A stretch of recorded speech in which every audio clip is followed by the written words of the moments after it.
Marion du petit Lucas, né en juillet 2016 à 24 semaines de grossesse, ou 26 semaines d'aménorrhée. Avant de pouvoir rentrer à la maison, Lucas, grand prématuré, a passé 3 mois en réanimation soins intensifs et 2 semaines en néonatologie, le temps de faire le plein de force. Aujourd'hui, c'est un petit garçon en pleine forme, qui s'apprête à devenir grand frère.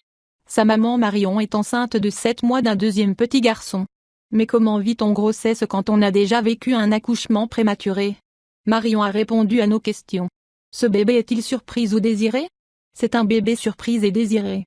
J'ai des ovaires polykystiques avec absence d'ovulation. Lucas a donc été conçu par fécondation in vitro. Nous ne pensions pas que le deuxième arriverait tout seul. Nous faisons tout de même attention sans être trop stricts. Comment avez-vous réagi à l'annonce de cette grossesse?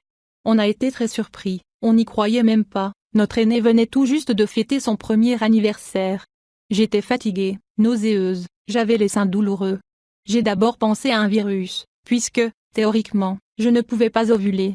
Puis j'ai fait un test et j'étais à 1 mois de grossesse. On ne s'est pas posé la question de le garder ou non. Il était évident que ce bébé viendrait compléter notre famille. Comment se passe la grossesse? La grossesse se passe à merveille, elle est très surveillée. J'ai été cerclée en préventif mais pour le moment, tout se passe bien. J'ai un rendez-vous à l'hôpital tous les mois avec une gynécologue qui contrôle mon col par écho. Le suivi peut s'intensifier si le col se raccourcit. Ce suivi rapproché, en grossesse pathologique dans une maternité de niveau 3, nous rassure.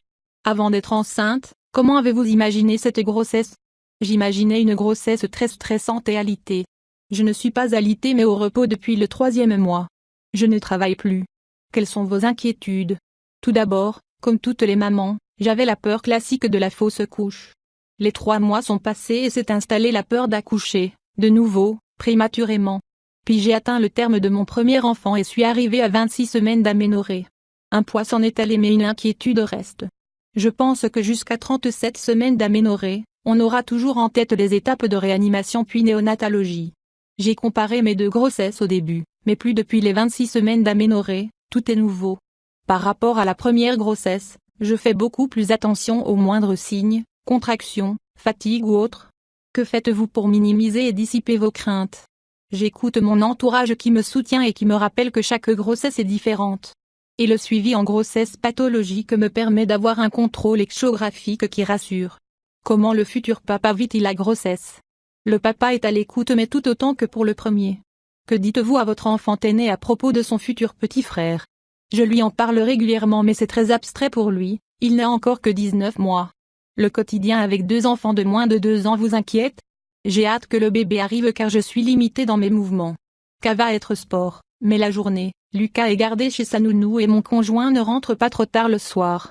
Je reprendrai le travail en septembre. Avez-vous un conseil à donner aux mamans qui ont déjà vécu un premier accouchement prématuré et qui ont peur de tomber enceinte à nouveau? Chaque grossesse est différente et elles auront un suivi particulier pour éviter tout accouchement prématuré, qu'elles se rassurent.